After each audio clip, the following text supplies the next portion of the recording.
कृत्यं नरं चैव नरोत्तमं देवीं सरस्वतीं व्यासं ततो जयमुदीरयेत्। मूकं करोति वाचालं पङ्गुलङ्घयते गिरिं यत्कृपातमहं वन्दे परमानन्दमाधवम्। ॐ नमो भगवते वासुदेवाय। ॐ श्री परमात्मने नमः। श्रीमद्भगवत महापुराण ऊनविंशोऽध्याय। गंगा कूଳରେ उपवासी ହୋଇ ରହନ୍ତି ରାଜା ଆସି, ତହିଁ ମିଳିଲେ ସୁଖ ମୁନି। ଊନବିଂଶରେ ଏହି ବାଣୀ ସୁତ କହନ୍ତି ଅନୁରାଗୀ। ଶୌନକ ଆଦି ଋଷି ଆଗେ ସୁତ ଉବାଚ, ସେ ମହୀପତି ପରୀକ୍ଷିତ ଚିନ୍ତା ନିମଗ୍ନ ଦୁଃଖ ଚିତ। ଏକାନ୍ତେ ବସି ବିଚାରଇ ନିନ୍ଦିତ କର୍ମ କଲି ମୁହିଁ। ଅର୍ଜିତ କର୍ମ ବଶ ହୋଇ ଗୁରୁ ଯେ ସନେ ଶିକ୍ଷା ଦେଇ। ଅନାର୍ଯ୍ୟ ପ୍ରାଣୀଙ୍କ ବ୍ୟବହାରେ କୁକର୍ମ କଲି ସଂସାରେ। ନିର୍ଦୋଷ ବ୍ରାହ୍ମଣର ଗଳେ ସର୍ପ ମୁଁ ଦେଲି ଧନୁ ହୁଳେ। ନିଶ୍ଚଳ ଯୋଗେ ତାର ଧ୍ୟାନ ନ ଜାଣି ହେଲି ହତ ଜ୍ଞାନ। ଦେବହେଳନ କର୍ମ କଲି ନିକଟେ ସଙ୍କଟ ଲଭିଲି। ଏ ପାପ ବିନାଶନ ହେତୁ ବେଗେ ବିଧାତା ମତେ ଚିନ୍ତୁ। ଏ କର୍ମ ପୁଣ ମୁଁ ଯେମନ୍ତେ କେବେ ହେନ କଳ୍ପଇଚିତେ। ବ୍ରାହ୍ମଣ କ୍ରୋଧ ଦାବାନଳ ଏ ମୋର ରାଜ୍ୟ ଧନ ବଳ। ଆତ୍ମାର ସଙ୍ଗେ ଦହୁ ମତେ ଏ କର୍ମ ନ କରେ ଯେମନ୍ତେ। ଗଦିଜ ଦେବଙ୍କ ହିଂସନେ ଦୁର୍ବୁଦ୍ଧି ନ ସ୍ଫୁରୁ ମୋ ମନେ। ଏମନ୍ତେ ବିଚାରୁ ବିଷାଦେ ବୃତ୍ତାନ୍ତ ଶୁଭେ ଜନବାଦେ। ଉରଗ ବ୍ରାହ୍ମଣର ଗଳେ ରାଜା ଯେ ଦେଲା ଧନୁ ହୁଳେ। ତାର ବାଳକ ସାପ ଦେଲା ତକ୍ଷକ ଦଂଶିବ ବୋଇଲା। ଶପଥ ଦିନ ଶେଷ କାଳେ ରାଜାଙ୍କୁ ଦଂଶିବ ସେ ବଳେ। ହେମନ୍ତ ଜନ ମୁଖ ଶୁଣି ମନେ ସାନନ୍ଦେ ନୃପମଣି। ବୋଲେ ମତେ ବେଗେ ଖାଉ ଏ ମୋର କୂଳେ ତାପନ। ଯେମନ୍ତେ ଇହ ପରଲୋକର ଯେମନ୍ତେ ଇହ ପରଲୋକେ ମରଣେ ନ ପଡ଼ଇ ଦୁଃଖେ। ହେମନ୍ତ ନିଶ୍ଚୟ ବିଚାରି ରାଜା ସମ୍ପଦ ପରିହରି। ଚିନ୍ତିଲା କୃଷ୍ଣ ପାଦ ପୁଷ୍ପ, ସେବନ ବିନା ନାହିଁ ଶ୍ରେଷ୍ଠ। କୃଷ୍ଣର ପାଦ ପଦ୍ମ ଜଳେ, ପ୍ରବେଶ ଯାଇ ଗଙ୍ଗା କୂଳେ। ଶ୍ରୀକୃଷ୍ଣ ଚରଣ ତୁଳସୀ, ପାଦ ଉଦକରେ ଯେ ମିଶି, ପାଦ ଉଦକରେ ଯେ ମିଶି। ଅତି ପବିତ୍ର ବହେ ବାରି, ଉଭୟ ଲୋକ ପାପ କରି। ପ୍ରାଣୀର ପ୍ରାଣ ତ୍ୟାଗ କାଳେ, କେବା ନ ବସେ ତାର କୂଳେ। ପାଣ୍ଡବ ବଂଶେ କୀର୍ତ୍ତି କର, ସକଳ ରାଜା ମଧ୍ୟେ ବର। ଶିଶୁର ନଦୀ ତୀରେ ଯାଇ, ଚିତ୍ତେ ଗୋବିନ୍ଦ ପଦ ଧ୍ୟାଇ। ବିଷୟ ସଙ୍ଗ ଦୂର କରି, ଅନଉଦକ ପରିହରି। ମୁନିଙ୍କ ବ୍ରତେ ସେ ନିଶ୍ଚଳେ, ମନ ନିବେଶି ଗଙ୍ଗା ଜଳେ। ସେ କଥା ଶୁଣି ମୁନି ଜନେ, ଯେ ଅବା ଥିଲେ ଗିରିବନେ। ନିଜ ନିବାସ ଉପେକ୍ଷିଲେ, ହସ୍ତିନା ନଗରେ ମିଳିଲେ। ଯେ ଅବା ଥିଲେ ଯେଉଁ ଦେଶେ, ରାଜାଙ୍କୁ ଦେଖିବାର ଆସେ। ସଙ୍ଗତେ ଘେନି ଶିଷ୍ୟଗଣ, ପରେ ଅଶେଷ ବ୍ରାହ୍ମଣ। ତାଙ୍କ ମହିମା କେବା କହେ, ତୀର୍ଥ ପବିତ୍ର ତାଙ୍କ ଦେହେ।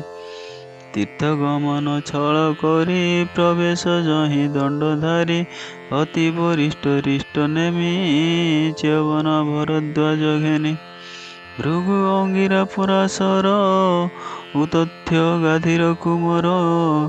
ଇନ୍ଦ୍ର ପ୍ରମୋଦ ମେଧାତିଥି, କେବଳ ଆଷ୍ଟିସେଣ ଜ୍ୟୋତି। ସୁବାହୁ ଭରଦ୍ୱାଜ ଶିଷ୍ୟ, ଗୌତମ ମୈତ୍ରେୟ କବଶ। ପିପଳାୟନ ଗୌର୍ବ ମୁନି, ବ୍ୟାସ ନାରଦ କୁମ୍ଭ ଯୋନି। ଦେବର୍ଷି ରାଜର୍ଷି ମହର୍ଷି, ଅପରେ ଯେତେକ ବ୍ରହ୍ମର୍ଷି। ସକଳ ଋଷି ଏକ ମେଳେ, ମିଳିଲେ ଜାହ୍ନବୀର କୂଳେ। ତାହାଙ୍କୁ ଦେଖି ପରୀକ୍ଷିତ, କପାଳେ ଦେବେନି ହସ୍ତ। ବନ୍ଦିଲା ମୁନି ଗଣ ପାଦେ, ଆନନ୍ଦେ ଅଶ୍ରୁ ଗଦ ଗଦେ। ସୁଖେ ବସିଲେ ମୁନି ଗଣେ, ପୁଣିହି ରାଜା ପରମାମଣାମେ। ସୁଖେ ବସିଲେ ମୁନି ଗଣେ, ପୁଣିହି ରାଜା ପରଣାମେ। କର ଅଞ୍ଜଳି ଶିରେ ଦେଇ, ଓଲଇ କୃତ କୃତ୍ୟ ହୋଇ। ରାଜା ପରୀକ୍ଷିତ ଉବାଚ, ରାଜାଙ୍କ ମଧ୍ୟେ ମୋ ଜୀବନ। ନିଶ୍ଚେ ଜାଣିଲି ଧନ୍ୟ ଧନ୍ୟ, ମୋହର ପ୍ରାଣ ଯିବା ବେଳେ। ମହାନ୍ତ ଜନେ ବିଜେ କଲେ, ବ୍ରାହ୍ମଣ ପାଦ ଯହିଁ ଥୋଇ। ସେ ସ୍ଥାନେ ନିଜ ଶିର ଦେଇ। କ୍ଷତ୍ରିୟ ସ୍ୱଭାବ ହେମନ୍ତ, ଆଗମ ନିଗମେ ଉକତ। ଯେହା ଲଙ୍ଗେ ଦୁଷ୍ଟ ପଣେ, ଦୁଃଖିତ ହୋଇ ତତ୍କ୍ଷଣେ। ସେ ବିପ୍ରେ ଆସି ଯାର ପାଶେ, ବସନ୍ତି ମନର ହରଷେ। ତାହାର ଭାଗ୍ୟ କି କହିବା, ଯାହା ନ ପାନ୍ତି ସୁର ଦେବା। ଅପରାଧ କଲି ବିପ୍ରକୁଳ, ଦେଖି ମୋହର ଅନ୍ତ କାଳେ। ସର୍ବ ବିଷୟ ସଙ୍ଗ ତେଜି, ବିଷ୍ଣୁ ଚରଣେ ଚିତ୍ତ ମଜି। ତୁମ୍ଭେ ଅଶେଷ ବ୍ରହ୍ମ ଋଷି, ମିଳଇ ମୋର ପାଶେ ଆସି। ବ୍ରାହ୍ମଣ ସାପ କୋପା ନଳ, ଏ ମୋର ବୈରାଗ୍ୟର ମୂଳ। ଯେ କର୍ମ କଲେ ସଂସାରେ, ପ୍ରାଣୀ ତରନ୍ତି ମାୟା ଘୋରେ। ତୁମ୍ଭର ଅନୁଗ୍ରହେ ସେବି, ପ୍ରସନ୍ନ ହେଉ ଗଙ୍ଗା ଦେବୀ।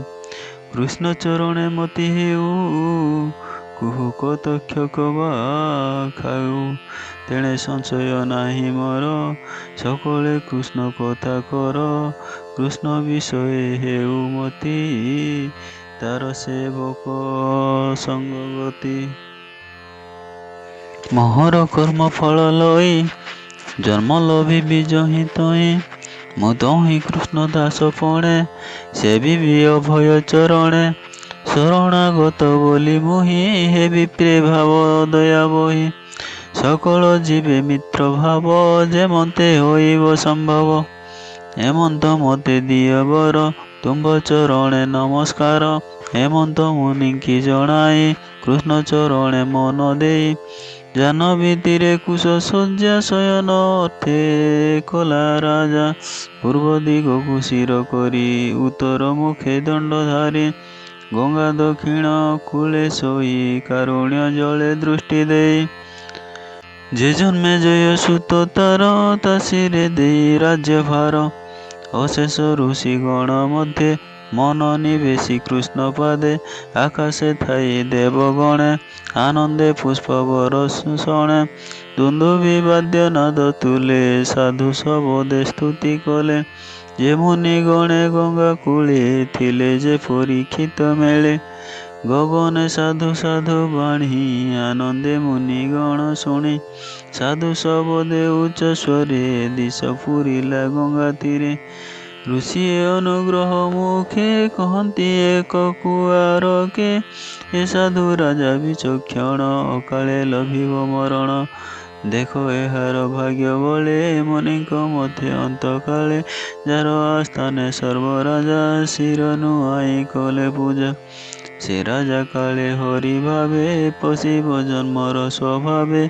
ଏ ନରପତି ଯେତେ ଦିନ, ପ୍ରାଣ ଛାଡ଼ିବ ବିଷ୍ଣୁ ଧ୍ୟାନ। ସୁଖେ ଲଭିବ ବିଷ୍ଣୁ ଲୋକ, ଯେ ସ୍ଥାନ ଭୀମ ହବିଷକ। ଆମ୍ଭେ ସକଳେ ଏହି ସ୍ଥାନେ, ବଞ୍ଚିବା ଫଳ ଜଳପାନେ। ଏ ଭାଗବତଙ୍କ ଉତ୍ତମ, ନିଶ୍ଚେ ଲଭିବ ପ୍ରେମ ଧାମ। ହେମନ୍ତ ଋଷି ମୁଖ ଶୁଣି, ଅମୃତ ସମ ସାଧୁ ବାଣୀ। ରାଜା ମଣିଲା ସତ୍ୟ ପ୍ରାୟ, ଛାଡ଼ିଲା ସକଳ ସଂଶୟ। ବିଷ୍ଣୁ ଚରଣ ସେବା ଫଳେ, ଅଶେଷ ପ୍ରାଣୀ ମୋହି ତଳେ। ପୂର୍ବେ ଲଭିଲେ ହରି ଭାବ, ଯେ ବ୍ରହ୍ମା ଶଙ୍କରେ ଦୁର୍ଲଭ। ଦେଖ ମୋହର ଭାଗ୍ୟ ବସୁ, ସର୍ବେ ମିଳିଲେ ସର୍ବଦେଶୁ। ବେଦେ ଯେ ମନ୍ତ ଦେହବନ୍ତେ, ସ୍ୱର୍ଗରେ ଦେବଙ୍କ ଅଗ୍ରତେ। ବସି କହନ୍ତି ନାନା ଧର୍ମ, ଯେ ବର୍ଣ୍ଣେ ଯେବା ନିଜ କର୍ମ। ଯେ ଫଳ ଇହ ପରଲୋକେ, ପ୍ରାଣୀ ଲଭନ୍ତି ସୁଖ ସୁଖେ। ପ୍ରାଣୀ ଲଭନ୍ତି ଦୁଃଖ ସୁଖେ। ତେମନ୍ତେ ଅନୁଗ୍ରହ ଚିତେ, ତୁମ୍ଭେ ଆଗତ ପରିହିତେ। ଏ ବିନେ ନାହିଁ କାର୍ଯ୍ୟ ଆର, ଏ ନିଜ ସ୍ୱଭାବ ତୁମ୍ଭର। ତୁମ୍ଭଙ୍କୁ ପଚାରଇ ମୁହିଁ, ମରଣେ ଅନ୍ତର୍ଜଳେ ଥାଏ। ଏବେ କି କୃତ୍ୟ ଅଛି ମତେ, କହ ସକଳେ ଶୁଦ୍ଧ ଚିତ୍ତେ। ଏ ଘୋର ସଂସାର ସାଗରେ, ମରଣୁ କିବା କରି ତରେ। ହେମନ୍ତ ପୁଛୁ ରାଜସି ଋଷି, ସୁଖ ମିଳିଲେ ବେଗେ ଆସି। ମହି ଭ୍ରମଣ ଇଚ୍ଛା ସୁଖେ, ଶ୍ରୀକୃଷ୍ଣ ନାମ ଗାଇ ମୁଖେ। ଆଶ୍ରମ ଚିହ୍ନ ହୀନ ଅଙ୍ଗ, କ୍ଷଣ କ୍ଷଣକେ ନାନା ରଙ୍ଗ। ନିରତେ ନିଜ ଲାଭେ ତୋଷ, ସ୍ୱଭାବେ ଅବଧୂତ ବେଶ। ବେଷ୍ଟିକ ବାଳକ ସମୂହେ, କିବା ଉପମା ଦେବା ଦେହେ। ସ୍ୱଭାବେ ଷୋଡ଼ଶ ବଦ, ସୁନ୍ଦର ସୁକୁମାର ପାଦ। କର ଯୁଗଳ ବାହୁ ଅସ, ଉନ୍ନତ ସୁନ୍ଦର ସୁନ୍ନାସ। ନିବିଡ଼ ବେନି ଉରୁ ସାଜେ, ସୁନ୍ଦର କପୋଳ ବିରାଜେ। ଆୟତ ଚକ୍ଷୁ ଚାରୁ କର୍ଣ୍ଣ, ସୁଗ୍ରୀବ ସୁନ୍ଦର ଆନନ। ମାସେ ନିଗୂଢ଼ ଜତୃ ସାଜେ, ତୁଙ୍ଗ ବକ୍ଷ ସ୍ଥଳ ବିରାଜେ। ତ୍ରିବଳି କୁକ୍ଷି ମନୋହର, ଆବର୍ତ୍ତ ନାଭି ସୁଗଭୀର। ବିକର୍ଣ୍ଣ କେଶ ଦିଗମ୍ବର, ବିଭୂତି ଭୂଷଣ ଶରୀର। ପ୍ରଲମ୍ବ ଭୁଜ ଜାନୁ ଯାଏ, ଦିଶେ ଅମର ବର ପ୍ରାଏ। ଶରୀର ବର୍ଣ୍ଣ ରୁଚି ଶ୍ୟାମ, ରୂପେ ତୁଳିତ ନହେ କାମ। କିଅ ବା ଦେବା ପଟାନ୍ତର, କାମିନୀ ଜନ ମନୋହର। ହେମନ୍ତ ରୂପ ତାଙ୍କ ଦେଖି, ମୁନି ଆସନ ଉପେକ୍ଷି। ଜାଣନ୍ତି ତାଙ୍କ ଲକ୍ଷଣ, ସେ ଯୋଗୀ କୃଷ୍ଣ ପରାୟଣ। ସୁଖ ଆଗମ ଦେଖି ରାଜା, ତକ୍ଷଣେ ଆଣି ଅର୍ଘ୍ୟ ପୂଜା। ବିନୟ ଭାବେ ଦଣ୍ଡ ଧାରି ଚରଣେ ନମସ୍କାର କରି ସ୍ତ୍ରୀ ବାଳକ ଯେତେ ଥିଲେ ତା ଦେଖି ଭୟେ ବାହୁଡ଼ିଲେ। ରାଜା ପୁରିଲା ମନ ତ ସେ ସୁଖ ବସିଲେ ରାଜା ପାଶେ। ବେଷ୍ଟିତ ଋଷିଗଣ ମଧ୍ୟେ ସେ ସୁଖ ବସିଲେ ଆନନ୍ଦେ। ଶଶାଙ୍କ ଯେହ୍ନେ ତାରା ମେଳେ ବିରାଜେ ଗଗନ ମଣ୍ଡଳେ। ପ୍ରଶାନ୍ତ ଚିତ୍ତେ ମୁନିବର କୁଣ୍ଠ ଧିଷଣା ଯାହାର। ସେ ମୁନି ପାଦେ ନମସ୍କାର କରି ଯୋଡ଼ିଲା ବେନିକର। ନିର୍ମଳ ବାକ୍ୟ ଶୁଦ୍ଧାଧାର ମୁନିଙ୍କି ଚାହିଁ ନୃପବର। ଉଛଇ ବେନିକର ଯୋଡ଼ି ଚରଣେ ପୁଣ ପୁଣ ପଡ଼ି। ଚରଣେ ପୁଣ ପୁଣ ପଡ଼ି। ରାଜା ପରୀକ୍ଷିତ ଉବାଚ ଆଜ ମୋହର ଜନ୍ମ ଧନ୍ୟ। କ୍ଷତ୍ରିୟ ବଂଶେ ବିଦ୍ୟମାନ। ତୁମ୍ଭେ ଅତିଥି ରୂପେ আসি। ନିର୍ମଳ ଚିତ୍ତ ବ୍ରହ୍ମ ଋଷି। ଦେଖି ମୋ ଆତ୍ମା କୃତ କୃତ୍ୟ। ଦେହକୁ କଲି ତୀର୍ଥଭୂତ। ଯାହାର ସ୍ମରଣ ବିଶ୍ୱାସ। ପବିତ୍ର କରେ ଗୃହୀବାସ। ତାହାର ଦର୍ଶନ ମାତ୍ରେ ତୁରିତ ନର ହୋଇ ଗାତ୍ରେ। ସ୍ପରଶ ପାଦ ଜଳ ଯହିଁ। ସକଳ ତୀର୍ଥ ଫଳ ତହିଁ। ଆଜ ଜୀବନ ମୋର ଧନ୍ୟ। ଦେଖିଲି ତୁମ୍ଭର ବଦନ। ଯେତେ ଦୁରିତ ଦେହେ ଥିଲା। ତୁମ୍ଭ ସାନ୍ନିଧ୍ୟେ ଦୂର ଗଲା। ବିଷ୍ଣୁର ତେଜ ମହାଘରେ। ଯେମନ୍ତେ ନାଶନ୍ତି ଅସୁରେ। ଆଜ ମଣିଲି ମତେ ହରି। ପାଣ୍ଡବ ସ୍ନେହେ ପ୍ରୀତି କରି। ବାନ୍ଧବ ପ୍ରିୟ ବ୍ରହ୍ମରାଶି। ଯେହ୍ନେ ପାଣ୍ଡବ ଗୃହେ আসি। ତାହାଙ୍କ ଗୋତ୍ର ଯେଣୁ ମୁହିଁ। ତେଣୁ ସଦୟ ମରେ ହୋଇ। କୃଷ୍ଣର ଦୟା ଯେଣୁ ହୋଇ। ତୁମ୍ଭ ଦର୍ଶନ ଯୋଗ୍ୟ ମୁହିଁ। ଅବ୍ୟକ୍ତ ଗତି ଯେ ତୁମ୍ଭର କେ ତାହା କରିବ ଗୋଚର। ମରଣ କାଳେ ତୁମ୍ଭ ସଙ୍ଗ। ତରିଲି ଭବ ତରଙ୍ଗ। ଯୋଗୀଙ୍କ ମଧ୍ୟେ ତୁମ୍ଭେ ଗୁରୁ। ଯେହ୍ନେ ଅଚଳ ମହାମେରୁ। ଦେଖ ମୋ ଜୀବ ଯିବା କାଳେ। କିବା ସାଧିବି ମୋହି ତଳେ। କିବା ଶୁଣିବି କର୍ଣ୍ଣ ପଥେ। ସ୍ମରଣ କି କରିବି ଚିତ୍ତେ। କିବା ବଦନେ ଉଚ୍ଚାରଣ। ଭଜିବି କାହାର ଚରଣ। ତୁମ୍ଭେ ଯେ ପ୍ରାଣୀଙ୍କର ଦ୍ୱାରେ। ଦଣ୍ଡେ ନ ରହ ମନ ସ୍ଥିରେ। ଗୋଦହ ମାତ୍ରେ ତୁମ୍ଭ ଗତି। ଏଣୁ ମୋହର ମନେ ଭ୍ରାନ୍ତି। କହନ୍ତି ସୁତ ଶୁଦ୍ଧ ମନେ। ଶୁଣ ସକଳ ମୁନିଜନେ। ସୁତ ଉବାଚ ହେମନ୍ତ ପରୀକ୍ଷିତ ବାଣୀ। ସାନନ୍ଦେ ସୁକ ମୁନି ଶୁଣି। ହରଷେ ମୁଦ୍ରିତ ଲୋଚନ। ଚିତ୍ତେ ଚିନ୍ତିଲେ ହେ ଭଗବାନ। ସେ ମୁନି ଚରଣ କମଳେ। সুজনে চিন্ত ধ্যান বলে। প্রথম স্কন্ধে ভাগবত বর্ণই দাস জগন্নাথ।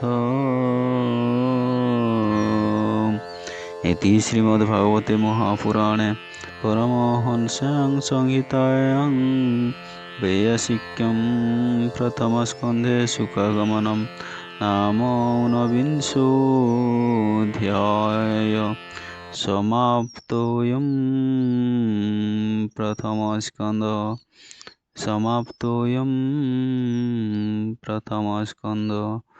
ॐ नमो भगवते वासुदेवाय। हरि ओम तत्सत्।